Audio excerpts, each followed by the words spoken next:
Bonjour et bienvenue, chers téléspectateurs, à votre émission F comme femme. Cette émission qui reçoit les femmes où les lumières sont déjà allumées par rapport à notre invité d'aujourd'hui. C'est un visage très connu de la télé, surtout de la RTNC2 développement.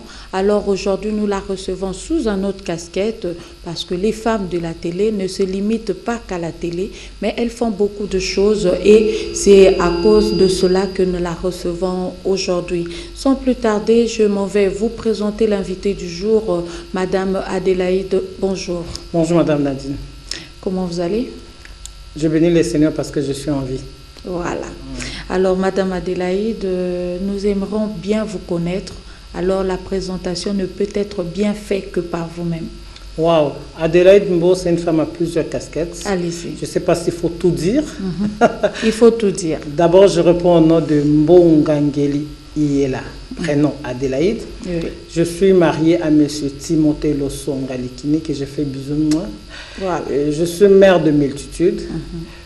En dehors de la télévision, je suis présidente de plusieurs ONG. D'abord, je suis la présidente du réseau de femmes vainqueurs d'Afrique qui a commencé à Cotonou et petit à petit, ça prend de l'ampleur au niveau de l'Afrique. Je suis présidente de l'ONG Unie pour la vie. Chimène. Dans l'entrée de... On encadre le couple, le fiancé et le jeune marié. Voilà. Je suis la présidente de CRIDREP, une ONG qui s'occupe des enfants drépanocytaires. Et enfin, je suis, pour ne pas dire enfin, je suis la présidente du groupe Winners Group où nous nous occupons plus des événementiels, de la production. Et pour chuter, je suis une servante du Seigneur. Voilà, c'est complet. Vraiment. Ok. Alors, nous allons d'abord, avant d'entrer dans le vif de notre sujet, nous allons prendre notre rubrique, je voulais dire, humour, bonne humeur. Alors, prenons le cadre.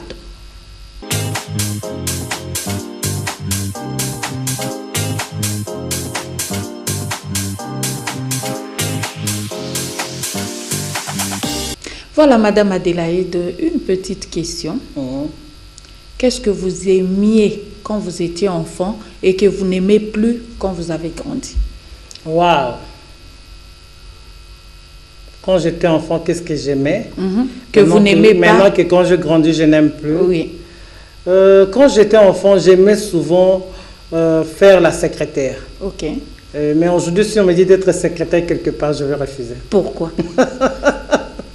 Pourquoi? Parce que je me dis, quand tu es secrétaire, tu dépends totalement du patron. Voilà. Et voilà, je n'aime pas dépendre de quelqu'un. Mais vous dépendez de votre mari. Oh, dépendre de mon mari, c'est un peu trop dit. Hein. Il y a la complémentarité. Parce que si tu dis je dépends totalement de mon mari, c'est comme si je suis une charge pour lui. En réalité, je ne suis pas une charge comme la Bible le dit. Je suis complémentaire à lui. Là où lui, il ne peut pas, moi, je viens l'aider. Voilà, là où il ne peut pas, vous venez l'aider. Alors, nous avons quand même arraché notre petit sourire, bonne humeur. Voilà, nous allons passer au vif de notre sujet d'aujourd'hui. Ok.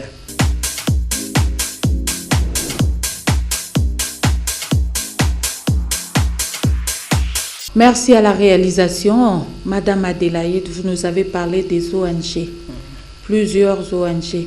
Quand est-ce qu'a commencé votre idée ou votre dévotion par rapport aux ONG? Enfin, je pourrais le dire, c'était depuis le bas âge. J'aime bien vivre en association. Comme on le dit à Lingala, Namtabatu. Voilà. Là où je suis, j'aime toujours être encadré de 2, 3, 4 personnes. Même quand je grandissais, parce que là où je suis, j'ai toujours tendance de tirer 4, 5, 6 personnes pour m'entourer. Et mon nom le dit même, parce que mon nom c'est Mbongangeli, qui veut dire jumelle de feu et maman de plusieurs enfants. Wow. Donc ça a vraiment joué sur ma vie. Depuis le bas âge, j'avais tendance toujours d'avoir des gens. Et quand je grandissais, je disais, je dois arriver à rassembler l'Afrique. C'était, enfin, ma vision, je disais, je dois arriver à rassembler les femmes africaines s'assoient sur une même table pour le développement de l'Afrique. Et c'est de là à commencer. Mais pour ce qui concerne l'ONG des enfants DREPA, je sors de cette famille-là. Ça, c'est encore une autre histoire qu'on pourra raconter peut-être plus tard. Je sors de cette famille-là. J'ai vu comment est-ce que mes soeurs ont souffert de ça.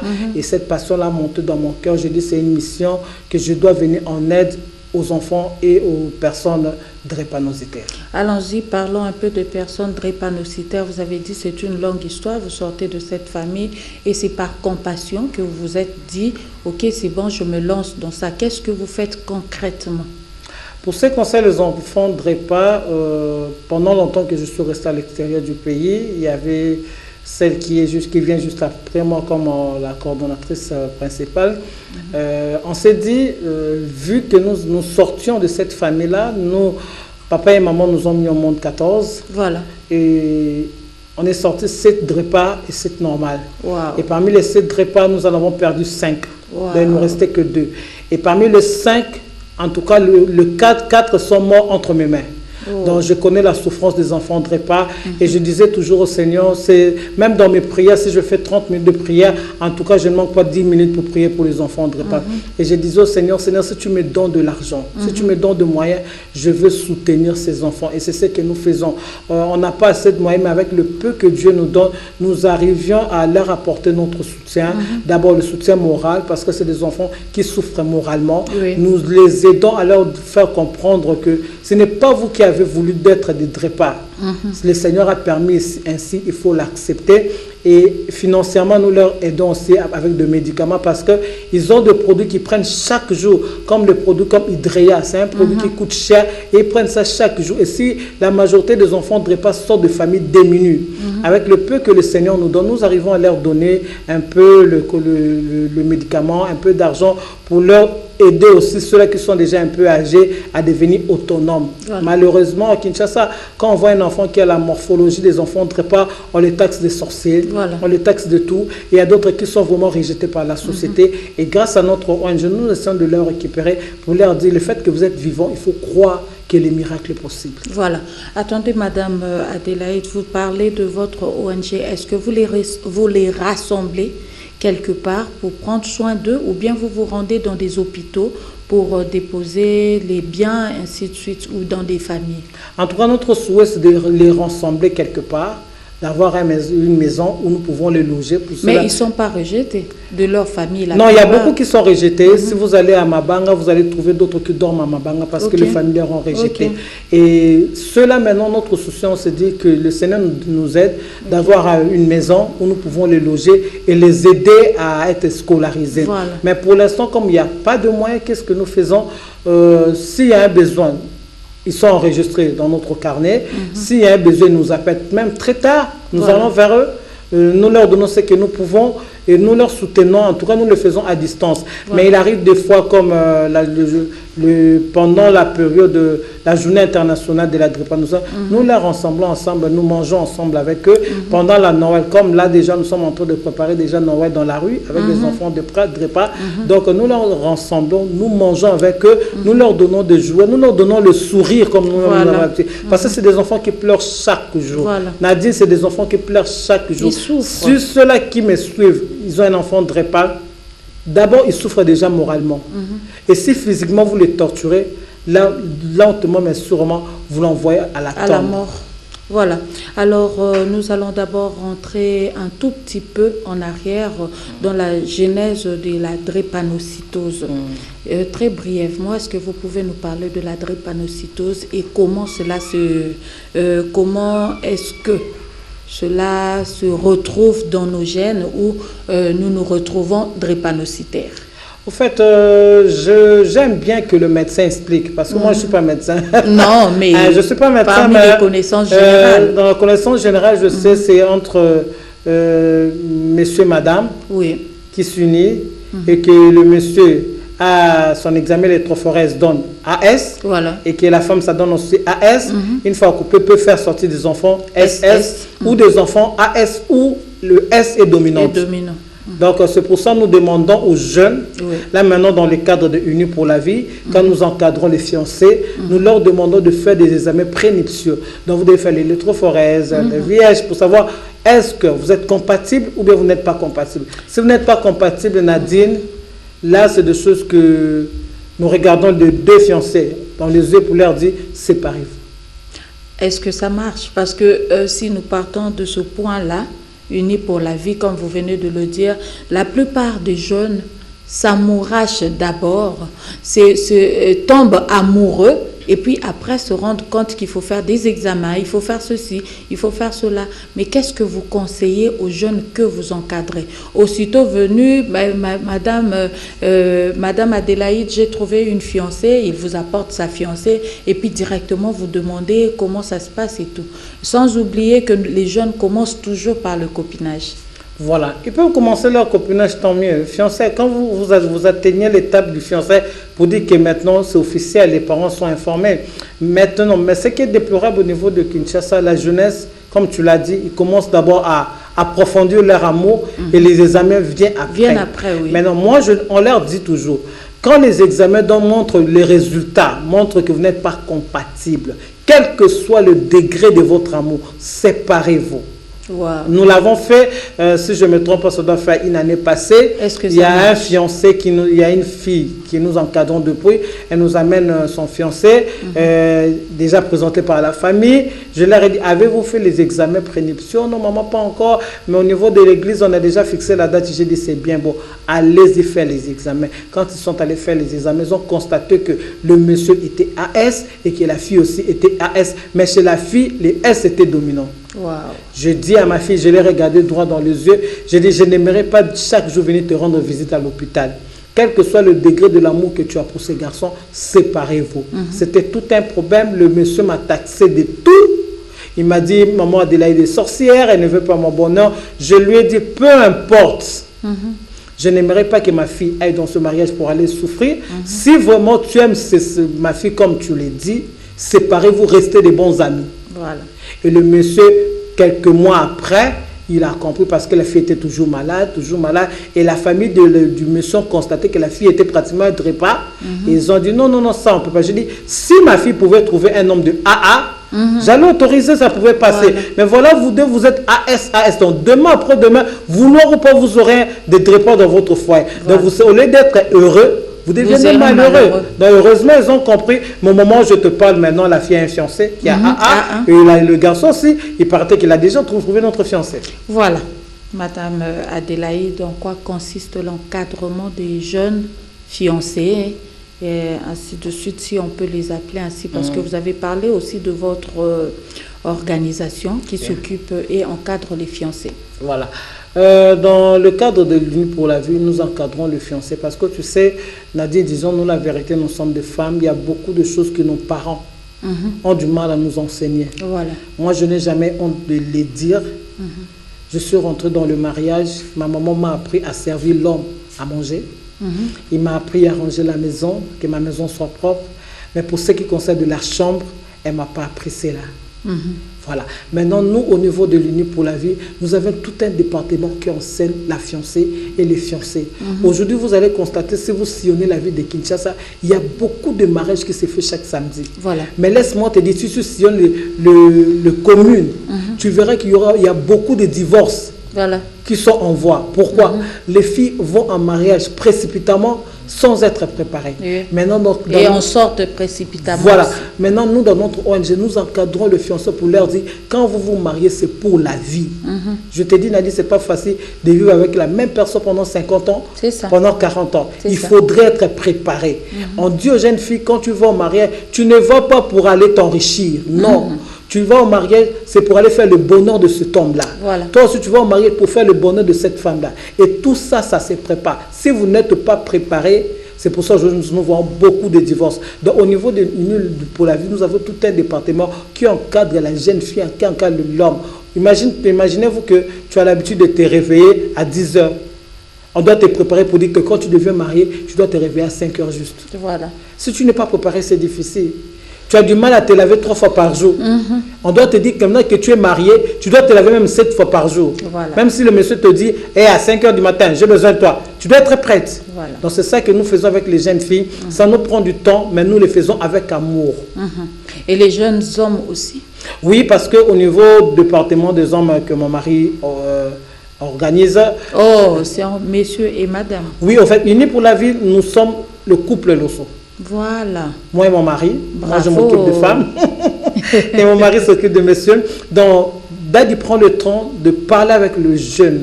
Tu sais, tu as l'habitude de prendre de ton argent, tu gères ton argent seul. Mais maintenant, tu es marié, c'est cette femme-là qui doit gérer ton argent. Oui. Si tu n'es pas préparé, c'est difficile. Voilà. Et même pas ça, tu dois te rassurer que maintenant, je suis marié. Avant, je sortais, personne ne va m'appeler. Mais maintenant, tu seras marié. Quand il sera fin, elle va t'appeler, bébé, tu es où? Tu n'es pas encore rentré. Si tu n'es pas préparé, tu diras, mais cette femme me casse la tête. Pourquoi elle me contrôle? C'est son droit. Voilà. Elle doit te contrôler parce que si quelque chose t'arrive, sa famille va te demander. Voilà. Très bien. C'est messieurs et madame. Alors, c'est sans commentaire. Madame Adélaïde, est-ce que vous pensez de vous à moi?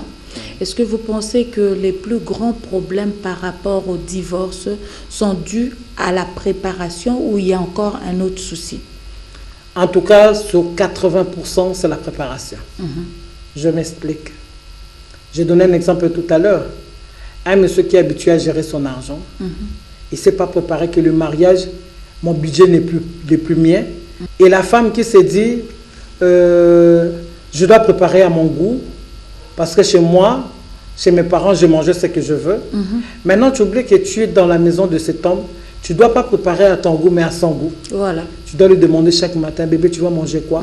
Ce qu'il aimerait manger, c'est ça que tu dois lui préparer. Oui. Donc, si vous n'êtes pas préparé à ça, c'est difficile. En tout cas, l'expérience me fait dire cela.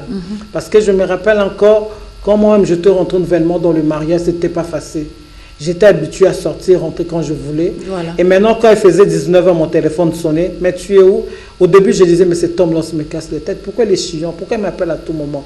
Mais fin de compte, j'ai compris que je n'étais pas du tout préparé au mariage. Voilà. Donc, c'est ça, c'est vraiment 80%. Aujourd'hui, s'il y a des divorces, 80%, c'est parce que la majorité de jeunes ne sont pas préparés au mariage. Et la faute revient à nous, le parent. Nous ne préparons pas nos jeunes au mariage. Je me rappelle encore dans l'ancien temps, quand une femme voulait se marier, il y avait un système qu'on appelait Kikumbi. Voilà. Donc prenez le temps de te préparer pour te dire, voilà avec l'homme on fait ceci, voilà avec l'homme on fait cela. Tout ça là, si le monsieur ou la femme est bien préparée, vous verrez que dès qu'elle va rentrer dans le mariage, elle ne fera que pratiquer ce qu'on a appris hier. La preuve en est qu'au niveau de Unis pour la vie, depuis que nous avons commencé, les mariages que nous avons déjà célébrés, on n'a pas encore eu le cas de divorce. Voilà. Parce que nous prenons le temps d'encadrer, de bien suivre même, à la loupe, voilà. Même l'habillement. Nadia, est-ce que tu sais que moi je m'habille pour la gloire de mon mari, voilà. Et non pas pour la gloire de Dieu. Voilà. Si mon mari me dit je te veux en petite jupe, je n'ai pas le choix, je veux le porter. Mais si la femme n'est pas préparée à ça, elle va dire comment imposer un blamba rolata. Tout ça, voilà. C'est la préparation. Voilà, tout ça, c'est la préparation. Madame Adélaïde, où est la place de l'Église? Parce que la plupart du temps, c'est l'Église qui commence à préparer les couples et non les familles. Ils vont à une église quelconque et ils sont préparés à l'église. On sait donner des conseils quand ceci va, quand ça ne va pas. Mais où se trouve la place, selon vous, de l'église? Est-ce que c'est bien? Est-ce que c'est mal?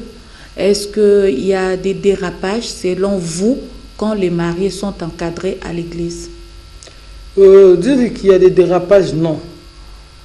L'église a sa place, la famille a sa place aussi. Je ne pourrais jamais dire que l'église peut prendre la place de la famille. Voilà. Quand l'église commence à prendre la place de la famille, ça devient catastrophique. Parce que le mariage, ça se célèbre d'abord au niveau de la famille. Voilà. C'est le papa qui accepte la dot pour dire que je donne ma fille en mariage. Et l'État vient juste reconnaître cette union et le pasteur vient bénir le mariage. Au niveau de l'église, on bénit le mariage. Voilà. Mais maintenant, ça devient dérapage si le pasteur lui-même, sans pour autant le consentement des parents, sans pour autant passer par la dot, lui-même, ils célèbrent le mariage sans le consentement des parents, sans pour en avoir la dot. Ça devient très dangereux. Maintenant, pour ce qui concerne l'encadrement, comme je le dis toujours, l'éducation d'une personne a 3 aspects. L'éducation de base, l'éducation organisée qui est les écoles et l'éducation diffuse. Dans l'éducation diffuse, moi je vois les églises. Dans l'église, l'église constitue au fait un cadre de développement, ça contribue au développement d'un être humain. Voilà. Dans nos jours aujourd'hui, les gens ont tendance plus de respecter et de croire à leur pasteur qu'à leurs parents. Et maintenant, si le pasteur ne sait pas faire, si le pasteur ne sait pas orienter ses fidèles, c'est là le dérapage arrive. Voilà.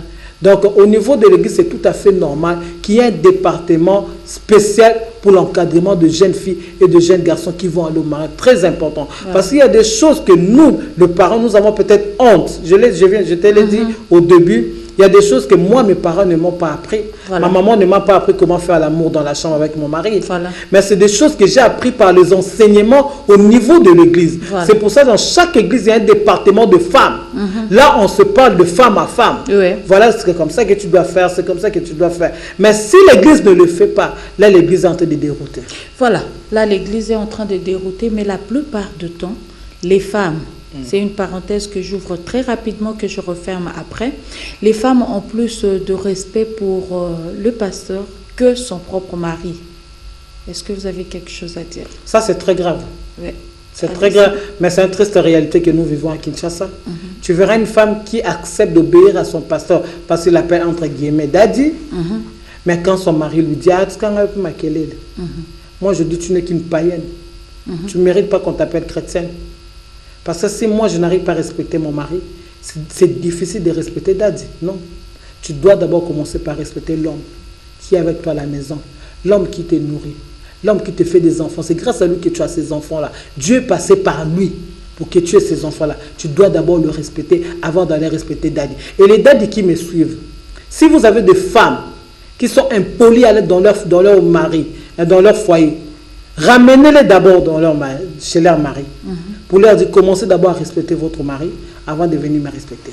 Voilà, très rapidement, madame, nous allons brosser l'autre tranche de l'ONG qui vient de...